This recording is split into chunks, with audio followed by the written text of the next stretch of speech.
Hello, this is Michael Conneely, and I'm telling you about the Rune Othala, or Ethel, which is our sense of native land.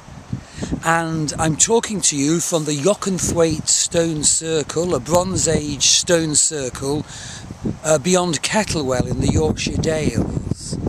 But the actual name Thwaite is Viking, and it means Jochen's clearing. So when the Vikings were invading after the Roman Empire had collapsed, clearly a group of them, led by Jochen, turned up here and no doubt killed all the native British or drove them away and said, you know, this is Jochen's clearing, and the name has survived. It's a remote and, as you can possibly hear, windy place. Now, the Rune Othala, or as the Old English called it, Ethel, is the rune of our homeland, and it's the final rune in the Norse and Icelandic alphabets, but it's the next to the end in the Old English or Anglo-Saxon runic alphabet.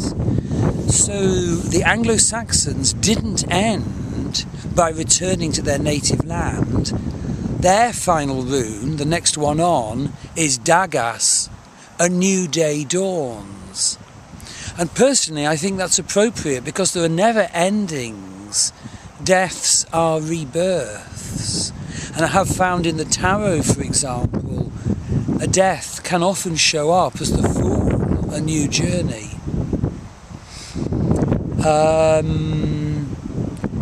But clearly for the Old Norse and the Vikings, Ethel was the final rune. And so the first rune, Feu, was cattle or movable wealth, and Othala was fixed wealth, one's land.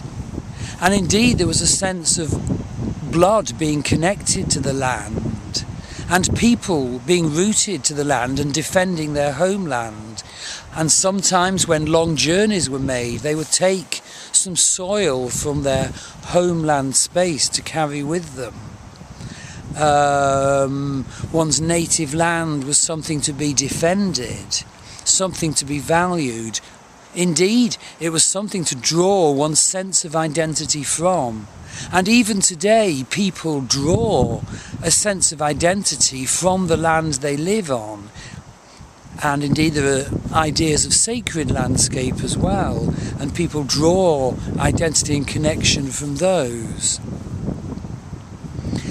Some people in the group, as it happened, were very far from their native land, hundreds of miles. They were nationals of other countries, for example, Ireland or Poland.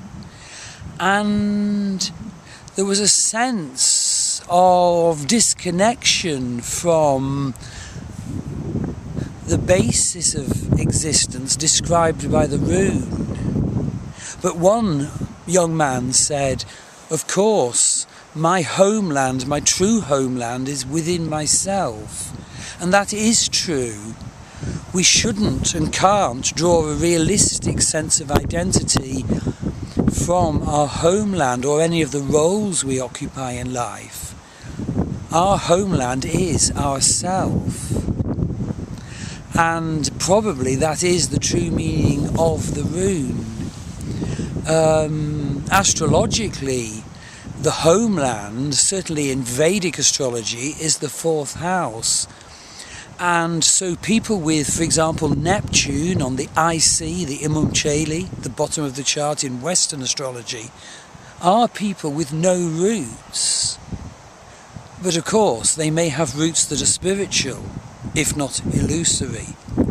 And similarly in Vedic astrology, if Ketu, the south node, which dissolves things in the fourth house, that is the person with no roots. It is the person who will be deprived of their patrimony. And these are big things to say, because even though it is true that we have to be independent of our roots and independent of our homeland, it can be a sad thing. And indeed the Anglo-Saxon poem The Wanderer reflects the sadness of the Germanic peoples if they were cut off from homeland and family. But of course it is the destiny of so many of us to find our own heartland, our own connection to spirit. And so that is the meaning of the rune Othala, which the Anglo-Saxons called Ethel. Now, as I said, I'm standing in the middle of a Bronze Age stone circle, which was taken over by the Vikings.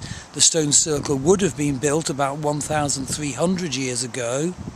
The Vikings only arrived here, let's say... Oh, I'm so sorry, the stone circle would have been 1,300 BC, whereas the Vikings would only have arrived about 1,200 years ago.